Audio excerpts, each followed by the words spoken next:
Hey everybody, I'm Tim the Suburban Dad, helping dads find great bourbon. Thanks for being here today. I'm happy to have you. Today I'm doing a look back at 5 bourbons plus a bonus one that I've reviewed, and at first I didn't like them. So today we're coming back to see if anything's changed since my initial review.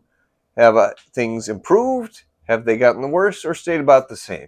A lot of times I do these reviews and think, a few weeks later, it'd be nice to kind of give you guys an update of how that bottle turned out. Before I get into that, I do want to mention I have dipped my toes into the world of Patreon. So if you are so inclined, if you're enjoying this channel and really want to dive in deeper with me, there will be exclusive content for any of you who decide to subscribe. Thank you in advance. I'll put a link in the description, and there's going to be a link in the channel bio as well. So go ahead and check that out. You'll have access to exclusive videos, more in-depth versions of videos, as well as I'm going to start doing a monthly live stream where you, subscribers on Patreon, get to choose which bottle I'm drinking with you, and you get to decide what I'm drinking or what you want me to review for you. So check that out. I look forward to starting that community with you guys. It's going to be a blast. Today I'm going to have a sip of Elijah Craig Barrel Proof A124. It's been a while since I've revisited this one, so I figured, you know what, the topic of revisiting, let's come back to this one and see how this one does. Nice on the nose.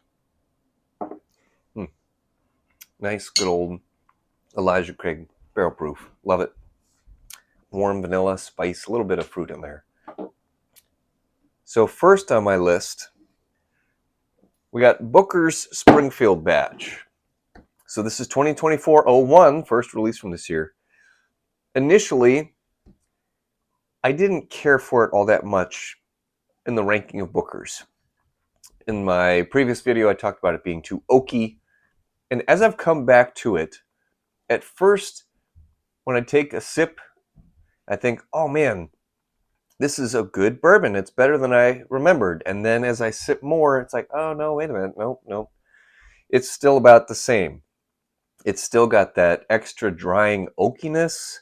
I almost get some citrusy notes on there. Either way, it's not the profile that I look for in a Booker's. As a bourbon, it's still pretty decent, but given the caliber and the cost of this bottle, it's still a no for me on that one.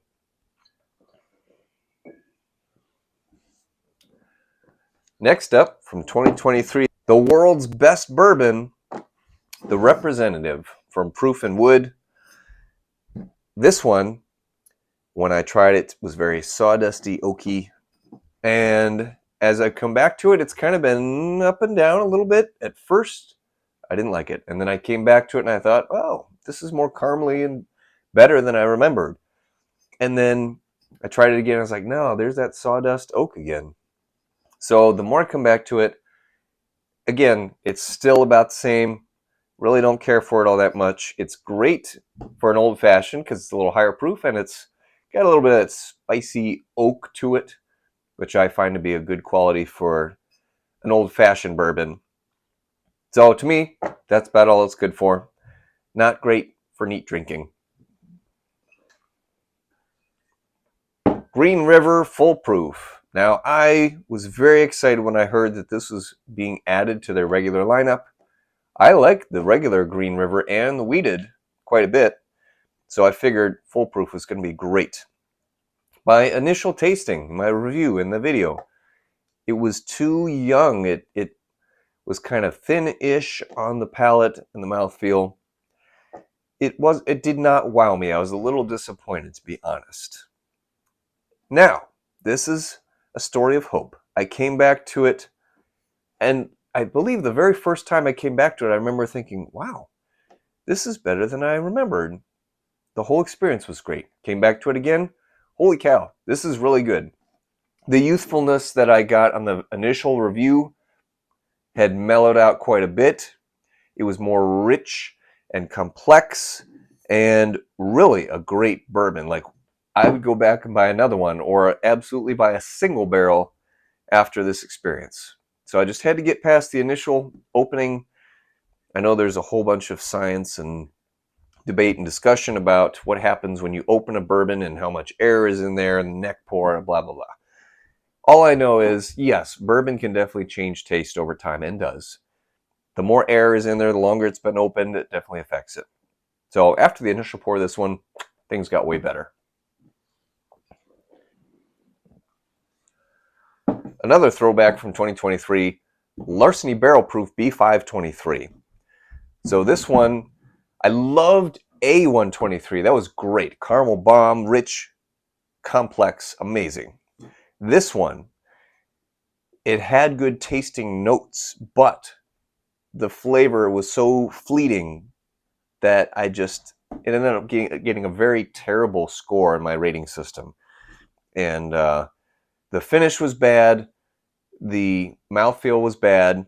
Really just the palate was its only saving grace, which wasn't enough. When I've come back to it, it's about the same. It's still not very good.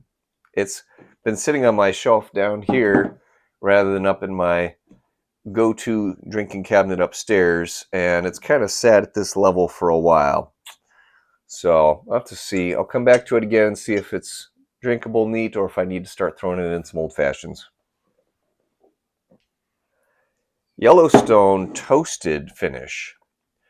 This is another one that I had very high hopes for, brand new release, and it was so disappointing. Just very, very, like rubbing alcohol, just gross, just not anything I wanted to drink. So came back to it again, and you might notice how much of it is missing, but it's not because it got better. It was just as terrible as I first tried it.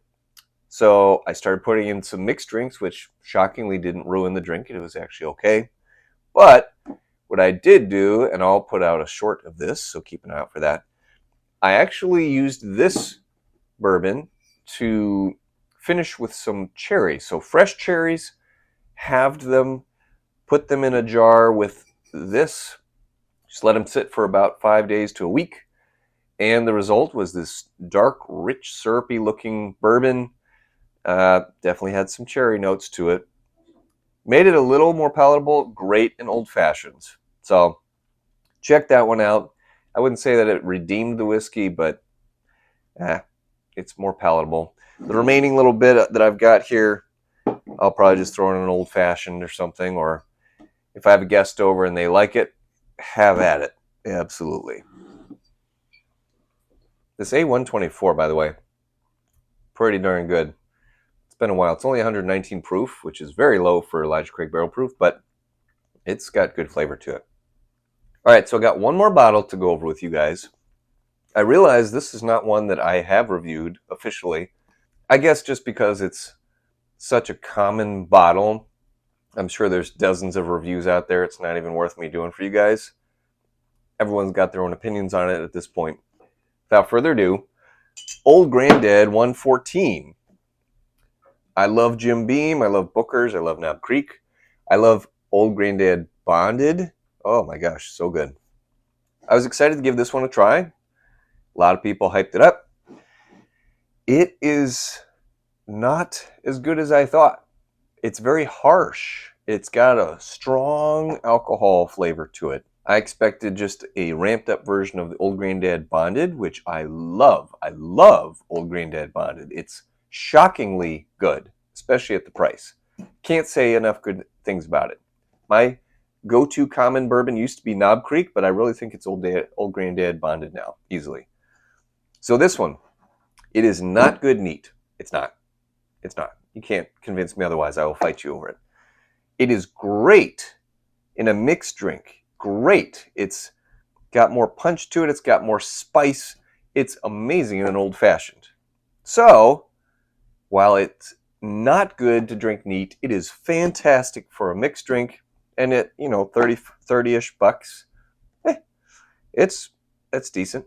It's maybe a little bit more spendy than for a lot of folks who want to do for just mixing with a cocktail, but in my opinion, it's really good. Around here, Costco carries it regularly. You can get it for 25 bucks. So, yeah, it's a good deal. Unfortunately, I seem to be pretty spot on with my assessment of bottles at first, whether I'm going to like it or not. I was very excited about that Green River Foolproof that it came back to redeem itself. Are there any bottles that I've reviewed that I might still have around that you would want me to come back to? If so, let me know in the comments. What bottle did you initially not like and then turns out, oh, it ended up being pretty good? Let me know that too. And until next time, cheers.